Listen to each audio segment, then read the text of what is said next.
Unit 2, Lesson 4, Ethical Standards.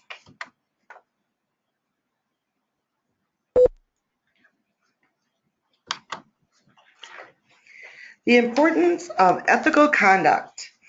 All paraeducators have a critical responsibility to maintain high standards of ethical conduct.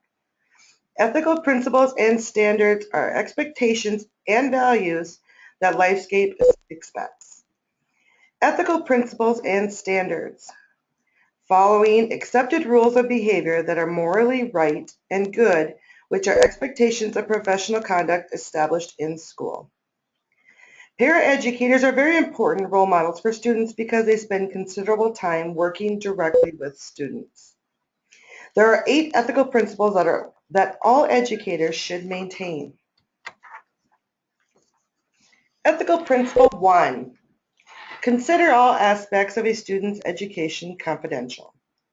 Do not share information or documents with parents about a student without permission of the classroom teacher. Do not discuss a student's confidential matter in the presence of other students.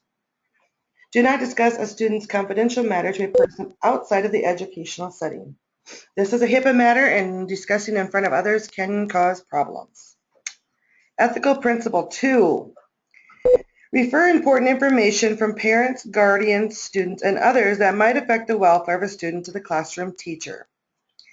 If you observe signs of possible physical abuse, neglect, or sexual abuse, you must report that immediately to your teacher.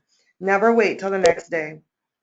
Every person who provides services to students or youth is required by federal law to report suspected abuse or neglect. GERS are also important to fill out during this time.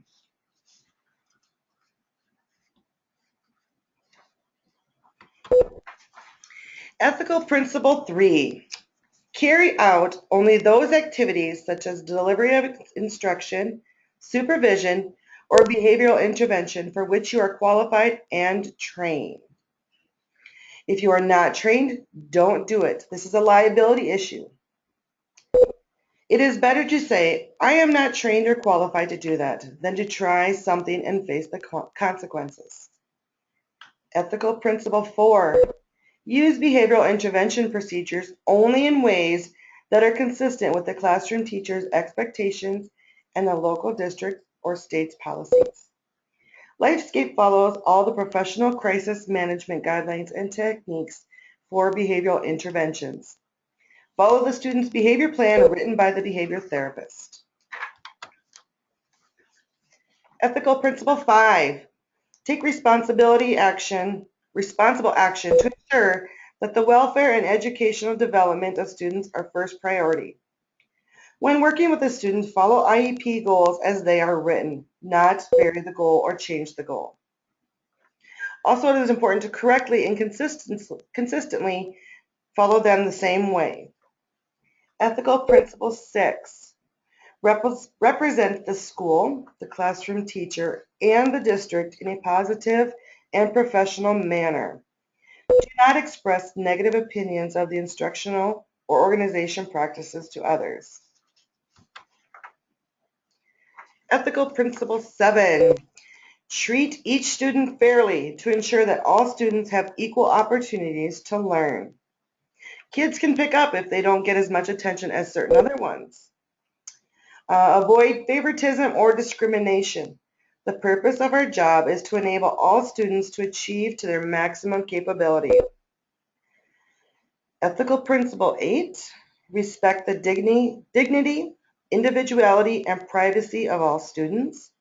This should be done through the student's personal cares, communication techniques. Make sure you're closing doors when in the bathroom and knock before going in. Treat students with the respect that you would want to be treated, and they will become productive citizens in an integrated community. Paraeducators and gossip. Paraeducators have an ethical responsibility to represent the school, classroom teacher, other staff members, and the organization in a positive and professional manner. Sometimes the school and the classroom are ripe environments for rumor and gossip. Rumor and gossip can destroy morale, damage teamwork, and even lead to legal claims of discrimination, harassment, and defamation. Remind other staff that they are responsible for stopping the spread of rumors. Failure to act is as harmful as participating in the gossip mill. Do not participate in spreading rumors and squelch them when you are on the receiving end. And just here's a little cartoon, and that is why we lift on 3.